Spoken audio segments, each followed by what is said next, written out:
So, welcome to Puerto Princesa Museum ng World War II. Ito po yung mga ginamit noong World War II na makipaglaban sa Japanese, sa mga Hapon. Ito yung mga sasakyan na ginamit noon.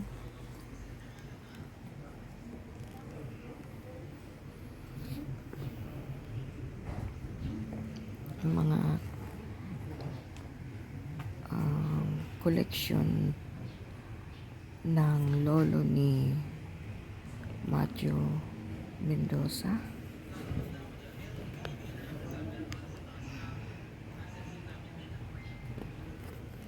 Si Macho Mendoza yung dating artista noon. Until now pa rin, artista. Ito yung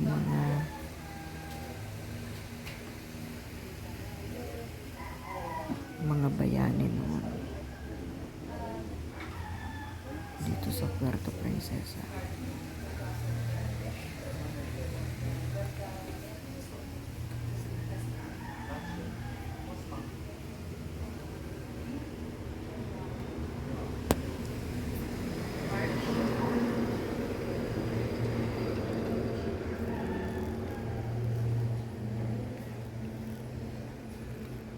So,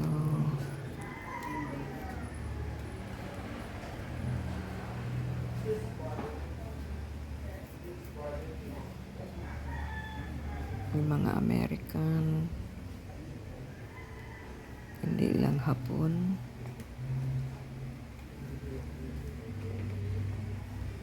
Yung nakapunta dito sa Palawan.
Tube.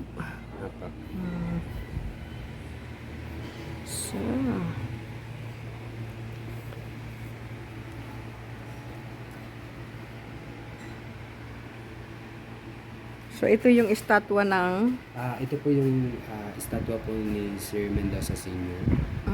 And then siya po yung local hero po ng Puerto Princesa. yes.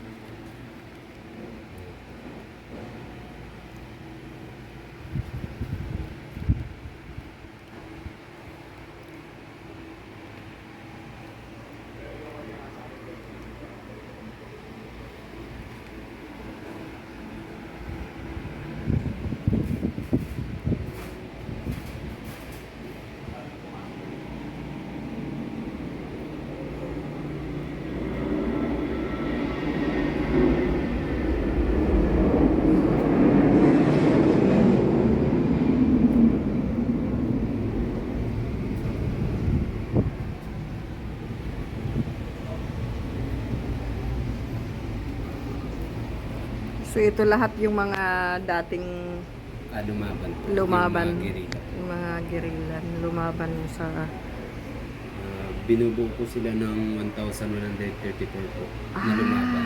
okay. Pero yung kilala po sila sa tawag na 1,000 fighting po. Okay, 1,000 fighting.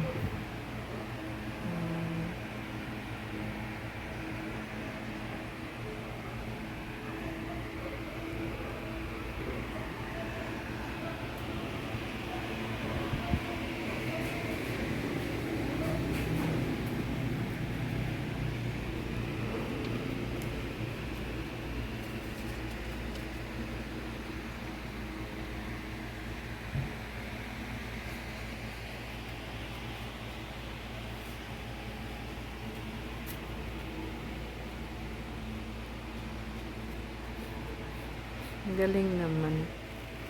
Nakahawak na ako ng ganito eh. Ang galing. Yung nga sinaunang baril.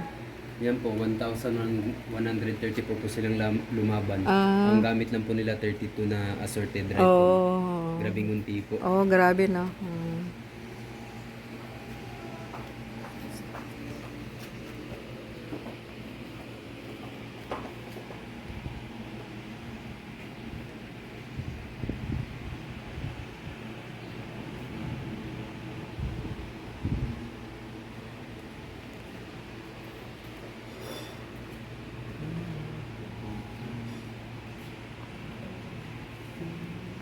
Yung hapon noon, ano? Yung hapon ng ano? Yes po, ito po. Oo.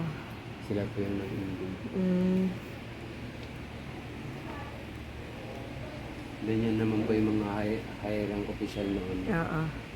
Yung mga may mga hapon.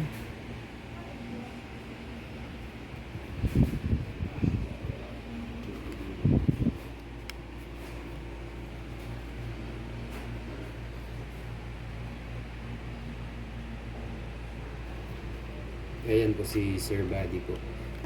Ito na yun, oh. Apo, ayan po siya.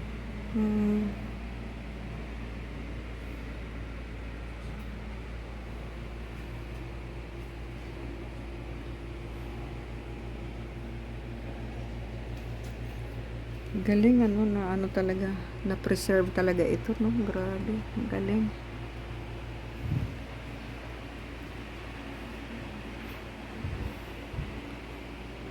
And then yan po vintage flag po ng Japanese.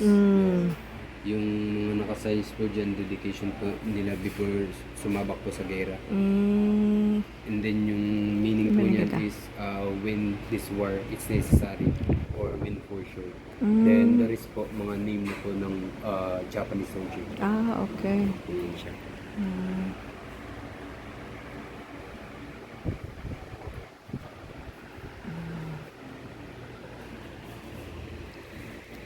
Yan po yung uniform po na yan. Yung kabila po is replica lang pero yung isa authentic po yan siya. Donated po ni Kenji-san. Si Kenji-san po yung lolo niya po noon is nag-participate during nung rape of Nanking. Yung rape of Nanking po, Nanjing Massacre na po yun sa panahon natin ngayon. Chinese war naman po yun siya. Bali, ang ginagawa po noon ng mga Hapon, nung sumugod po sila sa Nanjing, capital po yun dati ng China.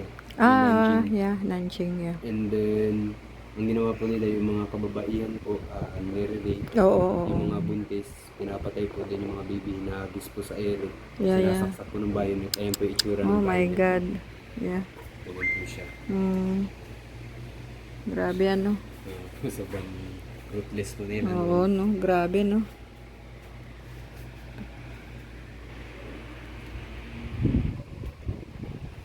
And then, yan naman po yung tinatawag po na worthless money or yung Mickey Mouse money. Pero hindi na po yun siya nakaabot dito sa Palawan kasi po mayroon po tayong tinatawag na Palawan script money.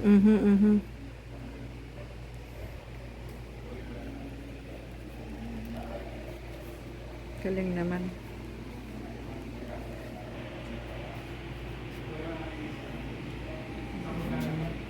Galing.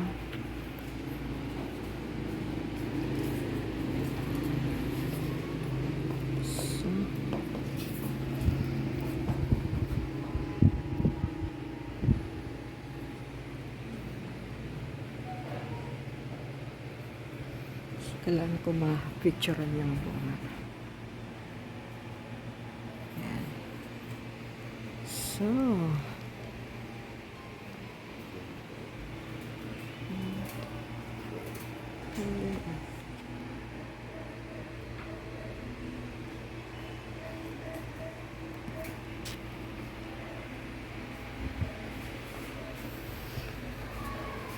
grabe yung Ayan tinayo na po, yung 1,000 bomba. pounds po yan siya. Oo. Yung sa kabila niya po pag banded.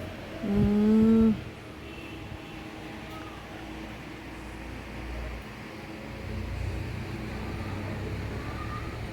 Grabe ito, carbon ito. Yes po. Yan po yung mga Oo, nung itong 45.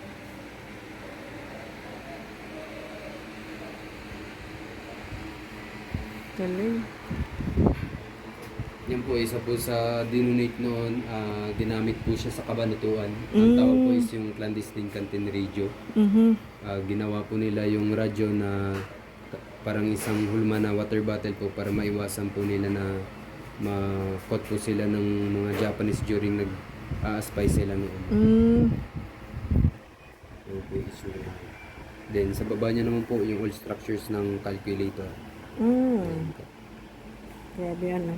Sobrang tandaan. Ang galing naman. Ayan po yung typewriter na ginamit ni General Douglas MacArthur noon sa Manila. Ginamit yung staff po.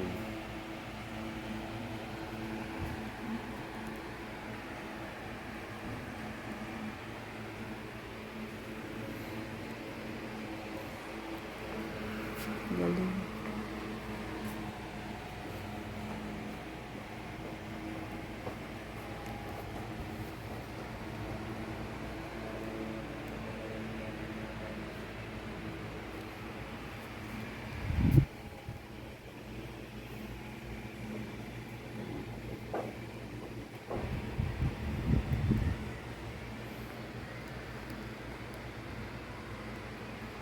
Mabuti na preserve lahat ito. Ano, galing din si Chong mag ano ah. Naisipan niyang gawin itong museum.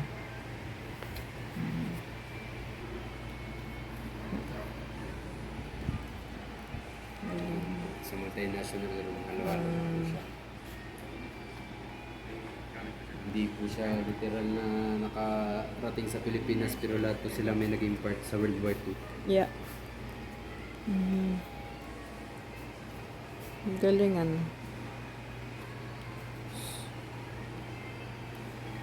Meron din kaming ganito sa lugar namin sa Austria. Apa.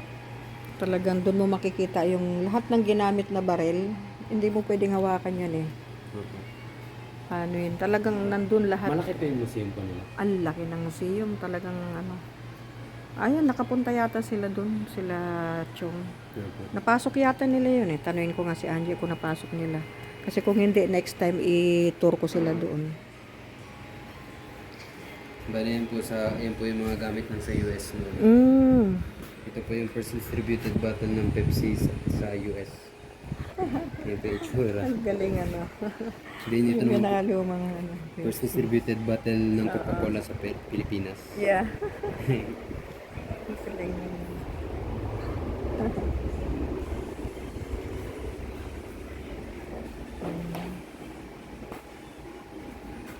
Yan po sa Vietnam War naman po. Ang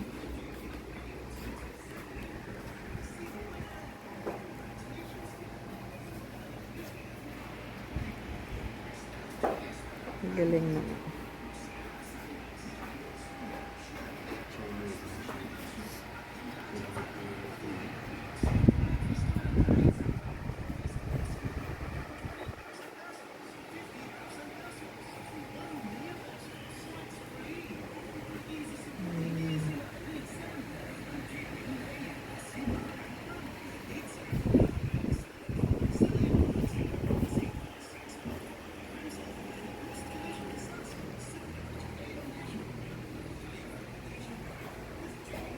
Naval for France, naval. Galing.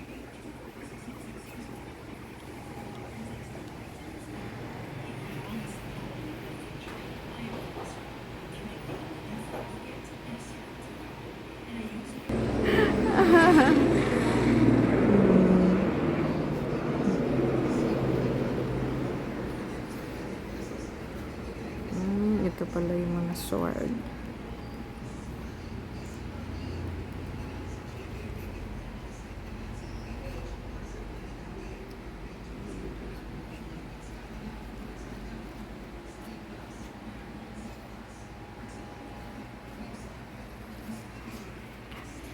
Yan. So, 'di ba kung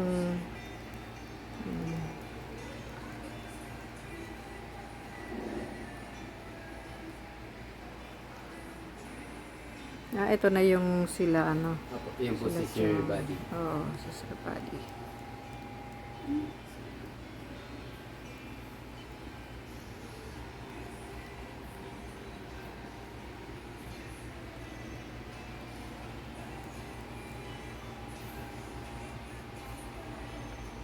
Siya ba yun yung pinutulan? Hindi po, tatay niya Yung po. tatay niya? Opo, tatay niya Yung tatay niya, no? po. Oo. Bali si Sir Buddy po, siya po yung nagtayo ng museum Nagtayo po. nitong ano, okay. Bali siya yung anak, no? Apo, anak po. Yan po yung tatay ni Sir Matt. Oo.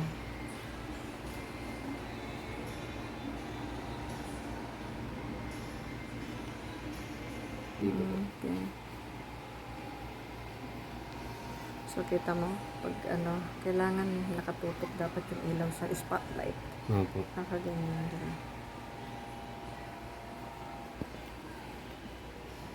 Mga punyal. Sinaunang punyal. Lalim ng Tagalog ko, no? Punyal. Oo.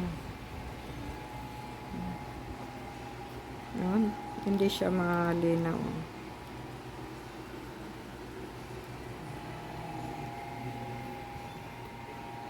Mama ko may ganito dati. Mananahi inanay ko eh. Kaya alam ko meron na siyang ganyan.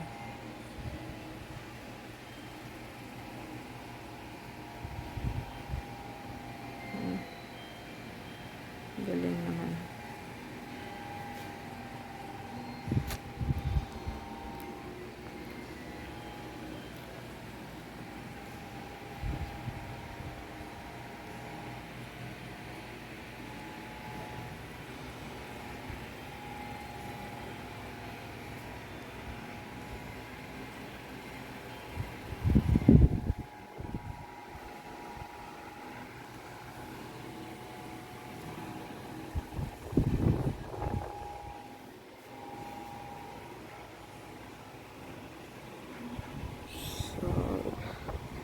Old baol.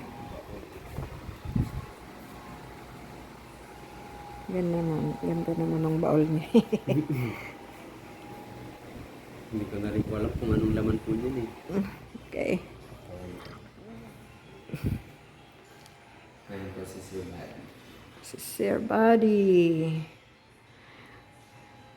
Tatay ni Chong. Galing naman.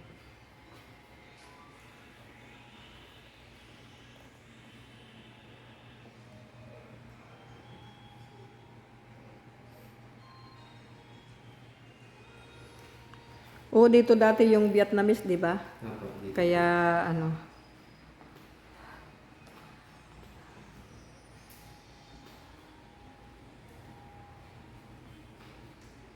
galing naman yung mga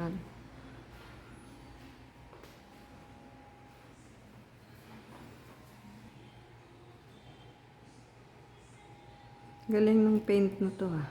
Yun po. Ako iba naman yung pinipaint ko eh.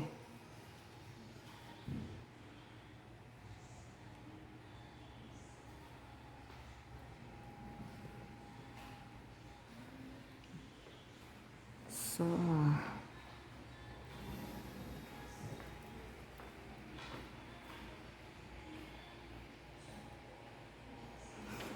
babasahin ko na lang ito mamaya. Okay. Natural. You are the, ano ba yung tawag doon? Yung, the son o the apo? Apo. The apo. The apo of our, hero in Palawan. Yes. And this is Bea. Yes. Yeah. So, the museum here in Puerto Princesa.